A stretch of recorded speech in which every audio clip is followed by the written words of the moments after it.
Another reason why the preparation season is so purposeful, it is meant to test and refine your faith, okay? We know without faith you have nothing, okay? And if you do not put evidence to your faith, it is just as weak as having no faith, okay?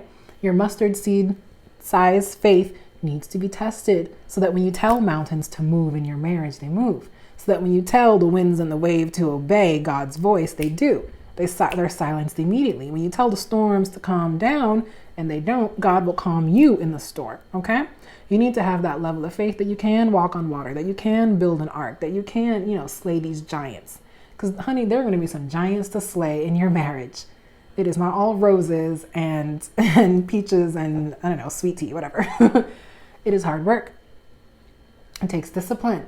It takes dedication, and it takes true loyalty and commitment to this person and to the promise God gave you to see it through. Yes, it's a beautiful thing, but it is a hard thing as well. And it will all be worth it, okay? It will all be very purposeful if you understand that your faith will be tested. In and out of season, in and out of marriage, in singlehood and in marriage, your faith will be tested. Your faith in God and His word and His truth and His ability to step in, okay? To be the binding agent in your marriage. To be, the tie that binds, to be the entity that brought you all together and that will keep you all together, okay? And if you do not have faith in God's promise that this is really a kingdom marriage, that you are really called to impact the world through your marriage testimony, that you are called to birth legacy, kingdom warriors, through your body, queen, come on, then you will not move accordingly. You will not put evidence behind that faith. You will not put works to your faith. So it's so important, my dear, that you all understand your faith will be tested, okay? Your diligence, your endurance, your stamina, but it is building you up. It is building up the woman that God is building. It is building up the king that God is building right now. So that when He crowns you, you are deserving of that crown because you believed that He would. You believed that His word would come true, that it would manifest. And it will.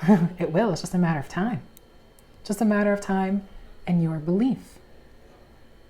Okay?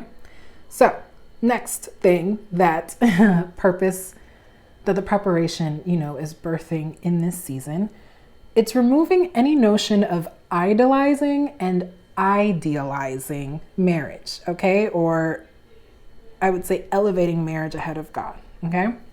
When you are not in a thing, when you are merely looking at something or desiring something, it's a lot easier to idolize it, okay? Or to idealize it as well.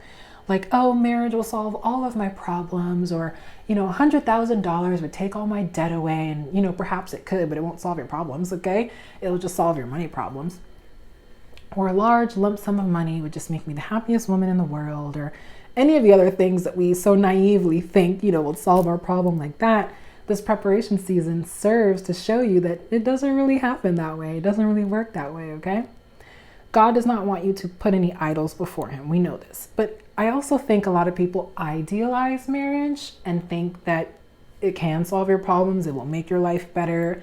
That, you're never going to fight with your spouse, or that you're never going to disagree. And it's like, no. No. Yes, you all will have an amazing relationship, an amazing connection. You all will be bound by the Holy Spirit. And so you all will have a special, unique love for one another. But it doesn't mean that your marriage will occur in the absence of problems, or in the absence of challenges, obstacles, spiritual warfare. If you're called to a kingdom marriage, you are already facing spiritual warfare just by being called. Just by saying yes to the call, the enemy is attacking you so that you don't even arrive to that marriage. What do you think is going to happen when you get into covenant? You will be attacked continuously, relentlessly, my dear, so that the enemy will wear you down and make you think that this isn't of God. It is. The enemy wants you to think that it's not, but it is. And it's worth it. And the preparation season is proving that. If you fought so hard for this marriage in the preparation season, it means that you believe it's worth it on the other side.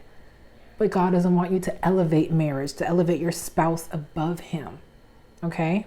God is your King of Kings. Okay? He's the head. He's the ultimate head. And then there's the man, wife, children. Okay? God doesn't want you to idealize something and then begin to resent it when it doesn't look like how you idealized it. Okay? He wants you all to understand that it's a beautiful thing. It's a blessing. It's a gift. But it's also service. And we know service is not exactly the most glamorous call. but it is a purposeful call. Okay, so definitely no obsessing over marriage, okay, my dear? No obsessing. It's okay to desire it, but it is not healthy to obsess over it, okay? To make it your entire soul focus. I know the preparation season makes it seem like that, like you really need to just be, like zoned in on preparing to meet your king and meet your spouse and be his rib. And that's beautiful, but there's other facets of your life that may need attention as well, okay? Don't neglect your relationship with the Holy Spirit. Don't neglect your relationship with your family or friends, okay? Yes, this person will bring a whole new facet, will be a whole new facet of your life. It really will be a blessing from above. But there are other areas of your life that can be a blessing right now as you're even being prepared.